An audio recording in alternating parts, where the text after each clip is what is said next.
177 for 7 777 অনেকগুলো lucky 7 বাংলাদেশের ইনিংসে আছে।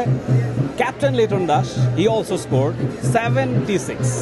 তার মানে আজকের দিনটা মনে হচ্ছে বাংলাদেশ একটু ডিফারেন্ট যেতে পারে। টানা বেশ কিছু হারের সাক্ষী আমাদেরকে হতে হয়েছে। প্রেমাদাসায় সেকেন্ড ওডিআইটা জয়ের পর থার্ড ওডিআই হারতে হয়েছে, পারলে গেলেতে ফার্স্ট টি20 হারতে হয়েছে, আর কত হারবে। আজকে জয়ের একটা সম্ভাবনা বাংলাদেশের জেগেছে, বেশ ভালো মতোই জেগেছে। ডাম্বলের এই মাঠটা yes it is a high scoring pitch. এখানে অনেক সময় 190 200ও সেফ না, বলতে পারেন যে 177 কীভাবে সেফ টোটাল হতে পারে যদি বাংলাদেশ টাইট বোলিংটা করতে পারে।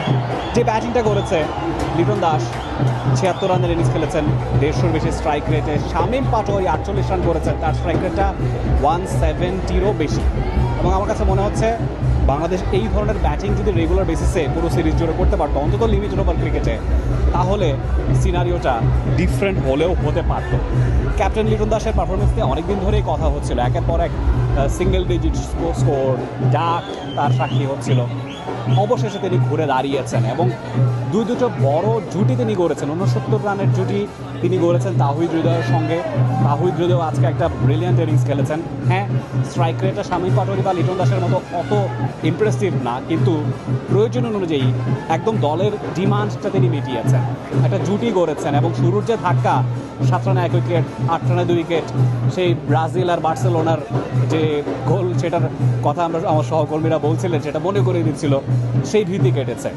বাংলাদেশ বিপদ কাটিয়েছে, 178 রানের টার্গেট ছুড়েছে। দ্বিতীয় যে জুটিটা শামীম পাটোয়ারির সঙ্গে গড়েছেন সেটাও 70+ রানের একটা হিউজ পার্টনারশিপ। টি20-র বেঞ্চমার্কে ইট ওয়াজ ট্রিমেন্ডাস। হ্যাঁ, হয়তোবা আরও 10-12টা রান বেশি হতে পারতো। শেষ ওভারে নোয়ান খোসারা, তাকে ক্রেডিটটা দিতে হবে, ব্রিলিয়ান্ট বোলিং তিনি করেছেন। 2-2টা রান আউট হয়েছে এবং সেখানে আসলে রানটা একটু আটকেছে। মনে হচ্ছিল যে 180-190 it is very much possible, সেটা হয়নি। তবে দুশ্চিন্তার কারণ নেই, বাংলাদেশের যে বোলিং লাইন আপ আছে মোস্তাফিজুর, শরীফুল, তারা দুজন আজকে ইনক্লুডেড হয়েছেন। সেখানে সাইফুদ্দিন আছেন পেস অপশন হিসেবে, রিশাদ হোসেন আছেন, মেহেদি মিরাজ আছেন, শামীম পাটোয়ারি, তিনিও ব্রিলিয়ান্ট বোলিংটা ইদানিং করে চলেছেন। সো ঠিকঠাক বোলিংটা হলে আজকে জয় খুবই সম্ভব। সেই জয়টা যদি আসে, থার্ড টি20টা কলম্বোতে অনেকখানি এক্সাইটিং এবং ইমপ্রেসিভ হয়ে উঠবে এবং সিরিজটা জিয়ে থাকবে। এবং টি স্পোর্টসের পর্দায় নিশ্চয়ই এই দুটো ম্যাচই উপভোগ করবেন। রানগিরি জাম্বুল্লাহ ইন্টারন্যাশনাল ক্রিকেট স্টেডিয়াম থেকে Rifat Tanvir, Rafi, T Sports. For more updates, subscribe to our YouTube channel and click on the bell icon. Follow us on Facebook and Instagram.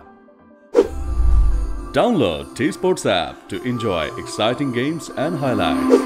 Visit tsports.com.